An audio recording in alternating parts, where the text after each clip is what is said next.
Bom dia, e hoje nós terminamos o segundo livro dos Macabeus, dos capítulos 11 a 15. Em nome do Pai, do Filho e do Espírito Santo. Amém. Vem, Espírito Santo, nos batizar com essa palavra, para que ao escutarmos as Sagradas Escrituras possamos ser transformados em nome de Jesus. Amém.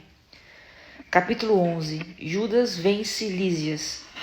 Decorrida com o tempo, Lísias, tutor e parente do rei, regente do reino, sentindo muito pesar pelo que tinha acontecido, reuniu aproximadamente 80.000 homens e toda a sua cavalaria e se pôs a caminho contra os judeus.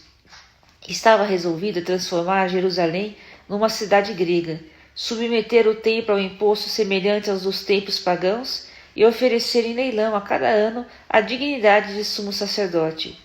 Sem refletir no poder de Deus, ensoberbia-se com a multidão de sua infantaria, seus milhares de cavaleiros e 80 elefantes.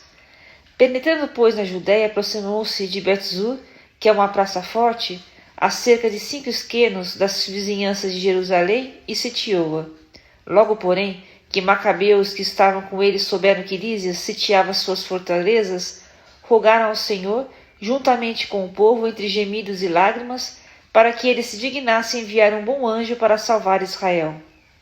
O próprio Macabeu foi o primeiro a pegar em armas, encorajando os demais a se exporem ao perigo com ele para socorrer seus irmãos. Atacaram todos com ânimo resoluto. Ainda não se havia afastado de Jerusalém quando apareceu diante deles um cavaleiro vestido de branco, empunhando armas de ouro. Então, bendizeram todos juntos ao Senhor e, repletos de coragem, sentiram-se prontos a transpassar não só os homens, mas os ferozes animais e até muralhas de ferro. Marcharam, pois, em ordem de batalha, com esse auxiliar enviado do céu pelo Senhor misericordioso. Como leões atiraram-se sobre os inimigos, trucidaram 11.000 infantes e 600 cavaleiros e forçaram os demais a fugir. A maior parte desses feridos sem armas pôs-se a salvo. O próprio Lísias salvou-se fugindo vergonhosamente. Mas Lísias era inteligente. Refletiu, pois, na derrota e concluiu que os hebreus eram invencíveis porque o Deus poderoso combatia com eles. Enviou-lhes uma proposta em condições justas, prometendo-lhes persuadir o rei e tornar-se amigo deles. Macabeus aceitou todas as propostas de Lísias, vendo nisso apenas utilidade, porque tudo o que ele mesmo pedira por carta a Lísias em favor dos judeus, o rei concedera. Eis que termos Lísias escreveu aos judeus. Lísias, ao povo judeu, saudações. João e Absalão, vossos mensageiros, entregaram-me vossas propostas e rogaram-me que as cumprisse. Expus, portanto, ao rei tudo o que devia comunicar-lhe, e ele anuiu a tudo o que era possível. Se vós, pois, permanecereis nessas boas disposições para com o Estado, continuarei doravante a obter-vos favores. Eu incumbi vossos mensageiros, e os meus de tratarem convosco as cláusulas da proposta e os pormenores, passai bem. Ano 148, aos 24 do mês do Dióscoro. Era este o conteúdo da carta do rei. O rei Antíoco e seus irmãos Lísias, saudações. Tenho partido nosso pai para junto dos deuses. Desejamos que os povos que pertencem ao nosso reino possam dedicar-se tranquilamente a seus negócios. Soubemos, no entanto, que os judeus resistem a adotar os costumes helênicos, conforme a decisão de nosso pai, mas preferem conservar suas tradições e pedem que lhes deixemos seus costumes.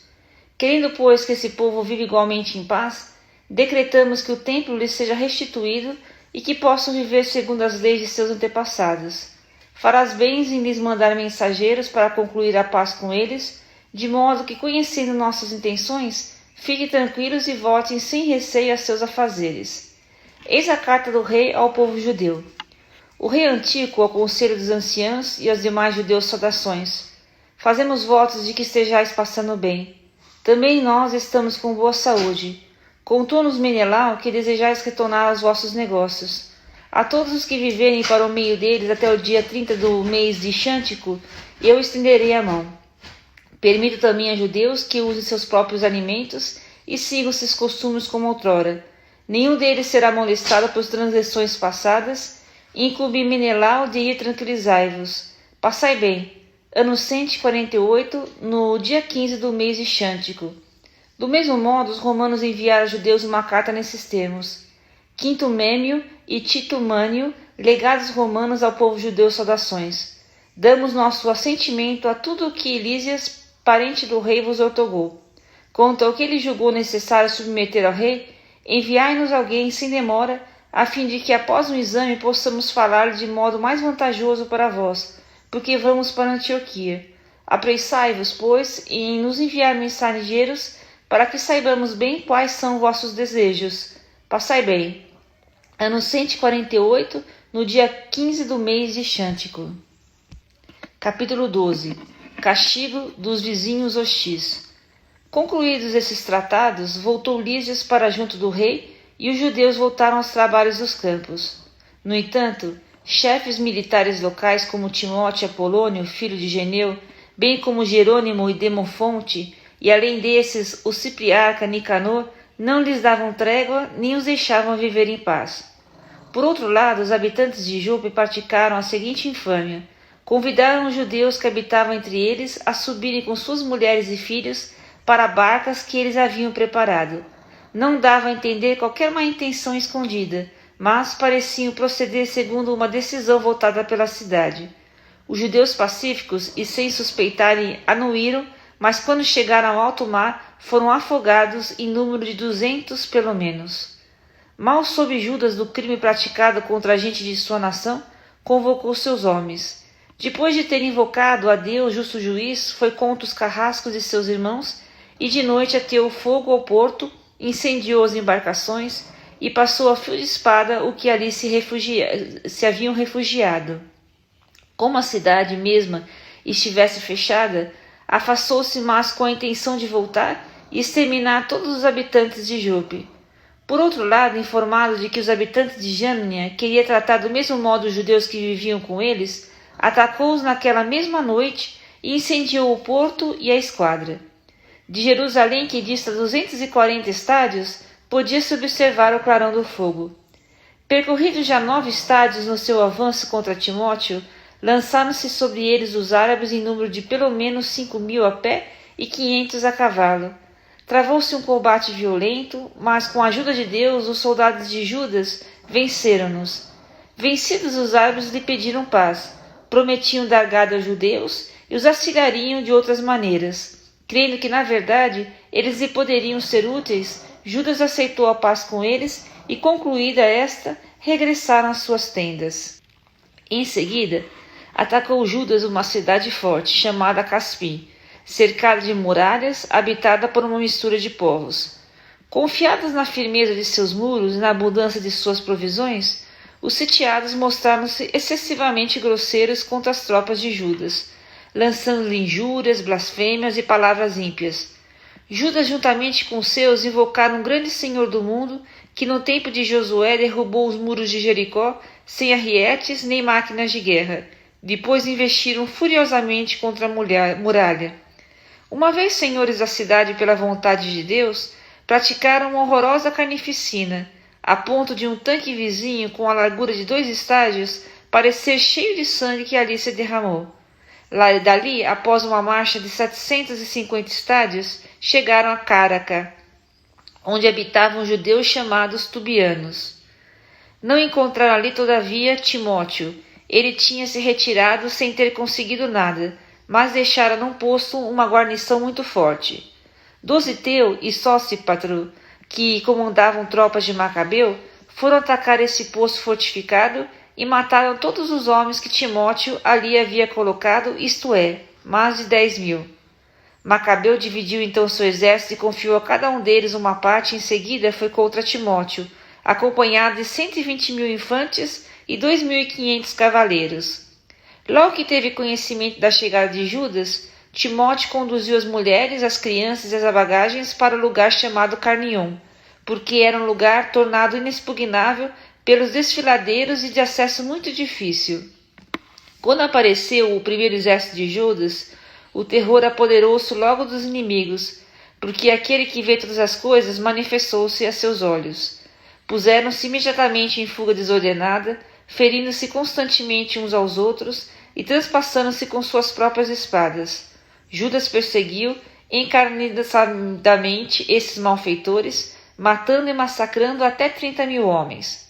O próprio Timóteo caiu nas mãos dos soldados de Dositeu e de Sosípatro, aos quais pediu com grandes instâncias deixá-lo partir são e salvo, porque tinha em seu poder os pais e mesmo os irmãos, a maior parte deles, que poderiam ser maltratados. Dava-lhes numerosas garantias e prometia libertar seus prisioneiros sem fazer-lhes mal. E com isso, soltaram-no para salvar seus irmãos. Em seguida, Judas atacou Cárnion e o templo de Atargates e massacrou 25.000 homens. Depois dessa perseguição e matança, conduziu suas tropas diante de Efron, cidade fortificada onde habitava Lísias e gente de todas as nações. Jovens robustos, colocados em frente à muralha, defendiam-na valentemente, enquanto dentre havia grande provisão de máquinas de guerra e projéteis. Os judeus invocaram o soberano que tem o poder de aniquilar as forças dos inimigos, tornaram-se senhores da cidade e mataram ali 25.000 homens. Dali partiram eles para alcançar a cidade de Citópolis, a 600 estádios de Jerusalém. Todavia, os judeus que habitavam ali atestaram que os citopolitanos haviam usado de benevolência para com eles e os haviam tratado com deferência no tempo de perseguição. Judas e os seus agradeceram, pois, a estes e os exortaram a perseverar nessas disposições para os de sua raça. Em seguida, entraram em Jerusalém porque a festa da semana se aproximava. Passada a festa de Pentecostes, foram com Górgias, chefe militar de Idumeia. Este saiu-lhes ao encontro com 3.000 infantes e 400 cavaleiros. Travou-se uma batalha na qual pereceram alguns judeus. Dositeu, um dos cavaleiros de Baquenor, muito corajoso, apoderou-se de Górgias e, retendo pela glâmide, arrastava à força a fim de capturar vivo o maldito, quando se precipitou sobre ele um cavaleiro de Trácia que lhe decepou o ombro e Górgias fugiu para Marisa. No entanto, as tropas de Esdrim, que combatiam há muito tempo, achavam-se fatigadas. Então, Judas suplicou ao Senhor que se mostrasse seu aliado e os guiasse no combate. E começando a entoar cânticos na língua pátria e lançando o grito de guerra, atirou-se subitamente sobre os soldados de Górgias e obrigou-os à retirada. Depois disso, reuniu seu exército. Judas alcançou a cidade de Odolã e, chegando o 7º dia da semana, purificaram-se segundo o costume e celebraram ali o sábado. No dia seguinte, Judas e seus companheiros foram tirar os corpos dos mortos, como era necessário para depô-los na sepultura ao lado de seus pais. Ora, sob a túnica de cada um encontraram objetos consagrados aos ídolos de Jâmnia, proibidos aos judeus pela lei. Todos, pois, reconheceram que fora esta a causa de sua morte. Bendizeram, pois, a mão do justo juiz, o Senhor, que faz aparecer as coisas ocultas, e puseram-se em oração para implorar-lhe o perdão completo do pecado cometido. O nobre Judas falou à multidão, exortando-a a evitar qualquer transgressão, a ver diante dos olhos o mal que havia sucedido aos que foram mortos por causa dos pecados. Em seguida, organizou uma coleta, enviando a Jerusalém cerca de 10.000 dracmas para que se oferecesse um sacrifício pelos pecados. Belo e santo modo de agir, decorrente de sua crença na ressurreição, pois se ele não julgasse que os mortos ressuscitariam, teria sido vão e supérfluo rezar por eles. Mas, se ele acreditava que uma belíssima recompensa guardava os que morrem piedosamente, era esse um bom e religioso pensamento. Eis porque ele pediu um sacrifício expiatório para que os mortos fossem livres de suas faltas. Capítulo 13. Páscoa Antíoco. No ano 149, os partidários de Judas souberam que Antíoco Epato vinha contra a Judéia com um considerável exército. Lísias, seu tutor e ministro, acompanhavam. Eles comandavam as tropas gregas, elevando-se a 110.000 infantes, 5.300 cavaleiros, 22 elefantes e 300 carros armados de foices. Menelau havia se unido a eles e intervinha perfidamente junto ao rei, não a favor de sua pátria, mas sem em mira a confirmação de sua dignidade. Todavia, o rei dos reis excitou contra ele, acelerado a cólera de Antíoco, e tendo Lísias acusado de ser a causa de todos esses males, mandou o rei conduzi-lo a Bereia, para que fosse morto segundo o costume do país. Ora, havia ali uma torre de 50 côvados, cheia de cinza e munida de um instrumento giratório que de todos os lados precipitava essa cinza. Era lá que qualquer culpado de roubo sacrílego ou de algum outro crime particularmente grave era lançado à morte pela multidão.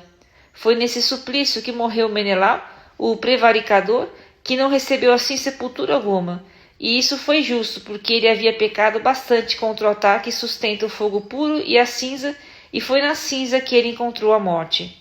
Nesse meio tempo, o rei avançava imaginando os mais bárbaros planos, decidido a empregar contra os judeus os piores castigos imaginados por seu pai. Sabendo disso, Judas mandou que o povo invocasse o Senhor noite e dia, para que nessa circunstância, mais do que nunca, ele viesse em socorro daqueles que estavam ameaçados de perder a lei, a pátria e o templo. Que ele não permitisse que o povo, apenas um pouco aliviado, recaísse sobre os golpes das nações perversas. Rezaram todos juntos e invocaram o Senhor misericordioso entre lágrimas, jejuns, prostrados 3 dias consecutivos. Judas exortou-os e disse-lhes que estivessem preparados. Entrevistou-se ele com os anciãos e decidiu não esperar que o exército do rei penetrasse na Judéia e se assenhorasse da cidade, mas sair logo e travar uma batalha decisiva com o auxílio de Deus. Entregou, pois, a sorte das armas ao Criador do mundo e encorajou seus companheiros a combater valentemente até a morte em defesa das leis, do templo, da cidade, da pátria e da nação. Em seguida, levou o seu exército até Modim. Depois de ter entregue a seus homens a senha a vitória de Deus, tomou consigo os mais corajosos entre os jovens e partiu de noite, a fim de atacar o acampamento que abrigava o rei. Matou cerca de 2.000 homens, massacraram o principal elefante e seu condutor. Por fim, espalharam-se pelo campo o terror e a confusão, e retiraram-se vitoriosos. Despontava o dia, quando cessou esse ataque, graças à proteção de Deus. Provando a audácia dos judeus, o rei tentou apoderar-se das fortificações por meio de estratagemas. Partiu a fim de colocar cerco diante de Betzur, praça forte dos judeus, mas foi rechaçado, sofrendo revés e vencido. Enquanto Judas reabastecia os sitiados, Ródoco, combatendo do exército dos judeus, revelou os segredos dos seus aos inimigos, mas após inquérito foi detido e executado. Pela segunda vez o rei parlamentou com os habitantes de Betzur, apresentou-lhes a mão, recebeu a deles, partiu para atacar o exército de Judas e foi vencido. Soube então que Filipe, a quem tinha deixado Antioquia para a direção dos negócios, se revoltara e ficou muito consternado. Fez proposta aos judeus, aceitou as condições deles e jurou tudo o que lhe pareceu justo. Reconciliados, ofereceu um sacrifício, presenteou o templo e mostrou-se benévolo para com a cidade. Acolheu com agrado o Macabeu e deixou como governador na região hegemônica desde Ptolemaida até a terra dos Gerênios. Dirigiu-se a Ptolemaida porque os habitantes estavam descontentes com esse tratado e indignados com os decretos promulgados. Lísia subiu à tribuna, defendeu como pôde, persuadiu e apaziguou o povo, levando-o a benévolos sentimentos, e voltou depois a Antioquia. Assim decorreram a ofensiva e a retirada do rei. Capítulo 14. Vitória sobre Nicanor. 3 anos mais tarde, Judas e seus companheiros souberam que Demétrio, filho de Seleuco, tinha chegado pelo porto de Trípolis com um poderoso exército e uma grande esquadra. Soube também que o país caíra em suas mãos e que havia causado a perda de Antíoco e de seu tutor Lísias. Ora, certo Alcimo, outrora sumo sacerdote, mas voluntariamente comprometido por ocasião da introdução dos costumes pagãos, vendo que nenhum lado lhes restava esperança de salvação, nem possibilidade de achegar-se ainda ao altar, veio ter com o rei Demétrio. Isso foi pelo ano 151. Ofereceu-lhe uma coroa de ouro, uma palma e, além disso, alguns ramos de oliveira dos que se oferecem no templo. Naquele dia, contudo, não disse nada. Encontrou, porém, ocasião oportuna para executar sua maldade, quando foi chamado a conselho por Demétrio e interrogado sobre as disposições e os intentos dos judeus. Respondeu ele: aqueles judeus que se chamam assedeus, em cuja frente se encontra Judas Macabeu, fomentam a guerra e as sedições e impedem que o reino goze de paz. Eis porque, despojado da minha dignidade hereditária, quero dizer do sumo sacerdote, vim aqui. Primeiramente porque tenho realmente cuidado dos interesses do rei. Depois, em consideração dos meus compatriotas, porque a reflexão dos que citei mergulha toda a nossa raça num grande mal. Reconhecido isso, ó rei, pela benevolência que testemunhas a todos, toma as medidas necessárias para a salvação de nosso país e da nossa raça ameaçada, porque enquanto Judas estiver vivo, é impossível que haja paz. Mal acabara ele de falar, os demais amigos do rei, hostis à causa de Judas, puseram-se a incitar Demétrio. Esses designou imediatamente Nicanor, ex-comandante do corpo de elefantes, e promoveu ao general da Judéia, ordenando-lhe que partisse a fim de matar Judas, dispersar suas tropas e restabelecer Alcimo como sacerdote do grande templo. Aqueles que na Judéia tinham fugido de Judas colocaram-se ao lado dos gentios sob a chefia de Nicanor, como se os infortúnios e males dos judeus lhe devessem redundar em outros tantos êxitos. Os judeus, ao ouvirem falar da expedição de Nicanor e do ataque dos gentios, cobriram a cabeça de pó e imploraram àquele que estabelecera seu povo para sempre e que continuamente, de modo visível, defendia sua herança. Por ordem do chefe, partiu logo o exército e encontrou o inimigo perto da aldeia de Dessal. Embora Simão, irmão de Judas, estivesse em presença de Nicanor, adiou o ataque em vista do súbito terror produzido aos seus pelo inimigo. Do seu lado, Nicanor, conhecendo a coragem dos homens de Judas e a grandeza de ânimo com que eles se atiravam ao combate pela pátria, temeu expor-se a uma decisão pelo sangue. Enviou, pois, Posidônio, Teódoto e Matatias para oferecer a mão aos judeus e receber a deles. As propostas de paz foram por muito tempo examinadas. Cada chefe as comunicou às suas tropas e foram aceitas unanimemente. Foi fixado um dia para uma conferência dos chefes sobre esse assunto. De um lado e de outro avançou um carro e colocaram cadeiras de honra. Judas postou homens armados em lugares estratégicos, prontos para qualquer eventualidade se os adversários os viessem trair. A conferência dos chefes foi satisfatória. Nicanor passou a residir em Jerusalém sem fazer ali mal algum. Despediu até mesmo a multidão das tropas que ele havia trazido consigo. Estava constantemente em companhia de Judas, sentindo amizade para com ele. Instou para que ele se casasse e que tivesse filhos. Judas casou-se, gozou de tranquilidade e desfrutou a vida. Verificando Alcimo os sentimentos recíprocos de ambos os chefes, investigou as cláusulas do tratado e dirigiu-se a Demétrio, acusando Nicanor de conjurar contra o Estado, porque havia designado para seu lugar-tenente Judas, o próprio inimigo do reino. Exasperado e excitado pelas calúnias desse bandido, escreveu o rei a Nicanor, dizendo-lhe que estava descontente com os tratados realizados e ordenava-lhe que ele enviasse preso Macabeu o mais depressa possível para Antioquia. Ao receber a carta, Nicanor ficou consternado e triste por ter de romper esses contratos, sem que Judas tivesse agido mal, mas, como ele não podia contrariar as ordens do rei, procurava uma ocasião para executar essa ordem por algum ardil. Reparando Macabeu que Nicanor se mostrava mais rude para com sua pessoa e com uma atitude mais indiferente, achou que esse procedimento nada indicava de bom. Reunindo, pois, um grupo dos seus partidários, ocultou-se de Nicanor. Quando o outro reconheceu que havia sido logrado, dirigiu-se ao grande e sublime templo no momento em que os sacerdotes ofereciam o sacrifício e deu-lhes ordem de entregarem esse homem. Os sacerdotes, porém, juraram-lhe que não sabiam onde se achava o que ele procurava. Então, estendendo a mão para o templo, jurou: se não me entregardes Judas preso, arrasarei até o solo esse santuário de Deus, derribarei o altar e no mesmo lugar edificarei um magnífico templo a Dionísio. Ditas essas palavras, ele se retirou. Os sacerdotes então ergueram as mãos para o céu e invocaram aquele que sempre pelejou pelo nosso povo.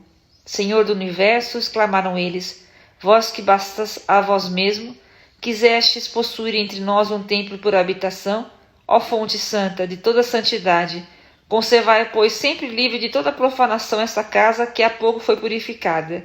Aconteceu também que Razias, um dos anciãos de Jerusalém, foi denunciado a Nicanor. Era um homem dedicado aos seus concidadãos, de grande reputação, e cognominado pai dos judeus por causa de sua benevolência. Anteriormente, por ocasião da resistência ao paganismo, havia sido acusado de judaísmo e pelo judaísmo ele havia exposto de corpo e alma com extremo zelo. Nigador, que pretendia dar uma prova de sua hostilidade para com os judeus, enviou mais de 500 homens para apoderar-se dele, supondo que prendendo-o causaria aos judeus um golpe penoso. Como essa tropa foi apoderar-se da torre e forçar a entrada, uma vez que havia sido dada a ordem de atear fogo e incendiar as portas, Razias, quando ia ser preso, transpassou-se com a própria espada, preferindo morrer honradamente antes de cair nas mãos dos ímpios e padecer ultrajes indignos de seu nobre nascimento. Na precipitação, porém, dirigiu o mau golpe e, enquanto os soldados forçaram do lado de fora contra as portas, ele correu animosamente para cima do muro e, com coragem, atirou-se sobre a multidão. As pessoas afastaram-se com rapidez e Razias tombou no espaço deixado vazio. Todavia, ainda respirando, cheio de ardor, ergueu-se embora o sangue lhe jorrasse como uma fonte de suas horríveis feridas, atravessou a multidão numa carreira. Em seguida, de pé sobre uma rocha escarpada e já inteiramente enxangue, arrancou com as próprias mãos as entranhas que saiu e lançou-se sobre os inimigos. Foi assim seu fim, pedindo ao Senhor da vida e do Espírito que lhes restituísse um dia. E agora o último capítulo, capítulo 15. Ouvindo falar que Judas e seus aliados estavam nas fronteiras de Samaria, resolveu Nicanor atacá-los com toda a segurança no dia do repouso sabático. Os judeus, obrigados por ele a segui-lo, disseram-lhe: não faças um massacre tão selvagem e tão bárbaro, mas respeita por teu lado o dia escolhido e especialmente santificado por aquele que tudo vê. Mas esse tríplice celerado perguntou se existia no céu um soberano que houvesse prescrito observar o dia de sábado. Como eles respondessem: foi o mesmo Senhor vivo, todo-poderoso do céu, quem ordenou a celebração do sétimo dia, o outro replicou: também eu sou poderoso na terra e ordeno que se tome as armas e se execute as ordens do rei. Todavia, não pôde executar seu desígnio criminoso. Enquanto Nicanor, no auge de seu orgulho, decidia erigir um troféu com os esposos de Judas e seus companheiros, Macabeu, ao contrário, deixava-se levar por uma inteira confiança de que haveria de obter o auxílio do Senhor. Exortava os seus companheiros a que não temessem um ataque dos gentios e que se lembrassem dos auxílios já obtidos do céu e a que esperassem, pois também agora o Todo-Poderoso lhes concederia a vitória. Encorajou-os, citando a lei e os profetas, lembrou-lhes os combates outrora sustentados e inflamou-os desse modo com novo ardor. Após ter-lhes reanimado o espírito, estimulando-os ainda, apresentando aos seus olhos a perfídia dos gentios e o desprezo da palavra dada, assim armou a todos não com a segurança que vem das lanças e dos escudos, mas com a coragem que suscitam as boas palavras. Narrou-lhes ainda uma visão digna de fé, uma espécie de visão que os cumulou de alegria. Eis o que tinha visto: Onias, que foi sumo sacerdote, homem nobre e bom, modesto em seu aspecto, de caráter ameno, distinto em sua linguagem e exercitado desde menino na prática de todas as virtudes, com as mãos levantadas, orava por todo o povo judeu. Em seguida, apareceu do mesmo modo um homem com os cabelos todos brancos, de aparência muito venerável e mimbado por uma admirável e magnífica majestade. Então, tomando a palavra, disse-lhe Onias: eis o amigo de seus irmãos, aquele que reza muito pelo povo e pela cidade santa, Jeremias, o profeta de Deus. E Jeremias, estendendo a mão, entregou a Judas uma espada de ouro, dizendo essas palavras ao entregá-la: toma essa santa espada que Deus te concede e com qual esmagarás os inimigos. Entusiasmados pelas palavras de Judas, tão nobres e tão capazes de exercitar a coragem e robustecer as almas dos jovens, decidiram os judeus não acampar, mas arrojar-se para a frente, travar com valor a batalha e obter assim uma decisão para a cidade. A religião e o templo estavam em perigo. Não lhes causavam tanta preocupação as mulheres, as crianças, seus irmãos e seus parentes. A primeira e principal inquietação que tinham era a purificação do templo. Não era a menor angústia dos que tinham ficado na cidade, ansiosos pela luta que ia ser travada fora na planície. Todos já aguardavam a batalha decisiva, prestes a se iniciar. Os inimigos também já tinham se reunido para o combate. Os elefantes estavam postados no lugar conveniente, a cavalaria dispostas nas alas. Macabeu, à vista dessa multidão imensa, do aparato das armas tão diversas, do aspecto temível dos elefantes, estendeu as mãos para o céu e invocou o Senhor que opera prodígios. Sabia muito bem que não é o poderio das armas que obtém a vitória, senão que Deus a decide, outorgando-a aos que ele julga dignos dela. Eis como foi sua oração: Senhor, vós que no tempo de Ezequias, rei de Judéia, enviastes vosso anjo e fizestes perecer 135.000 homens do exército de Senaqueribe, enviai, pois, ainda agora, ó soberano dos céus, um bom anjo que nos proceda, infundindo temor e espanto. Que vosso braço se estenda e extermine aqueles que, blasfemando, vieram atacar vosso povo santo. E com essas palavras concluiu sua prece. De um lado, as tropas de Nicanor avançavam ao som das trombetas e dos hinos guerreiros. Do outro lado, os de Judas travavam a batalha entre invocações e orações. Enquanto pelejavam com as mãos, oravam ao Senhor no coração, e assim derribaram por terra nada menos que 35.000 homens e alegraram-se por verem Deus manifestar-se desse modo. Concluída a batalha, dispersaram-se felizes quando reconheceram Nicanor prostrado com sua armadura. Então, entre gritos e alvoroço, louvaram o Senhor na língua paterna, aquele que se consagrara de corpo e alma a serviço de seus concidadãos e conservara para com seus compatriotas o amor de sua juventude, ordenou que degolasse a cabeça de Nicanor, como também a mão e o braço, e os levasse a Jerusalém. Chegada à cidade, convocou seus compatriotas, dispôs os sacerdotes diante do altar e mandou aproximar-se também os que se achavam na fortaleza. Apresentou-lhes a cabeça do impuro Nicanor e a mão que esse maldito havia insolentemente estendido contra a morada do Deus Todo-Poderoso. Depois mandou cortar a língua do ímpio para lançá-la em pedaços aos pássaros e mandou suspender diante do templo o braço decepado, como castigo de sua insensatez. E todos puseram-se a louvar nesses termos o Senhor que se tinha manifestado. Bendito seja aquele que preservou sua morada de toda a impureza. Judas suspendeu do mesmo modo a cabeça de Nicanor na parte exterior da fortaleza, como sinal palpável e evidente da proteção do Senhor. De comum acordo foi estabelecida que doravante não se deixaria passar esse dia sem festejá-lo, e que seria celebrado no dia 13 do 12º mês, chamado Adar, em língua siríaca, a vigília do dia de Mardoqueu. Epílogo. Assim, se desenrolaram os acontecimentos relativos a Nicanor, e já que a partir dessa época Jerusalém permaneceu em poder dos hebreus, finalizarei aqui minha narração. Se ela está felizmente concebida e ordenada, era este o meu desejo. Se ela está imperfeita e medíocre, é porque não pude fazer melhor. Assim como é nocivo beber somente o vinho ou somente a água, mas agradável e verdadeiramente proveitoso beber a água e o vinho misturados, assim também a disposição agradável do relato é o que o causa prazer aos ouvidos do leitor. E aqui termina o segundo livro de Macabeus. Deus te abençoe. Até amanhã.